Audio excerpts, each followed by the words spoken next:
আমি পার্টি করতে ছাদে এসে দেখি এত ঠান্ডা, বাবারে বাবা অনেক ঠান্ডা।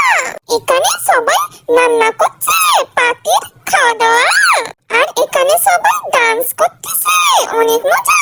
নেপাক্কু ডান্স ডান্স। আমার এত ঠান্ডা লাগলো, মন চাচ্ছে কম্বলের মধ্যে শুয়ে পড়ি। তারপর সবাই আগুন জ্বালালো, একটু গরম হলো। বন্ধুরা 12টা বেজে গেল, হ্যাপি নিউ ইয়ার। দেখো কি হচ্ছে, দেখো।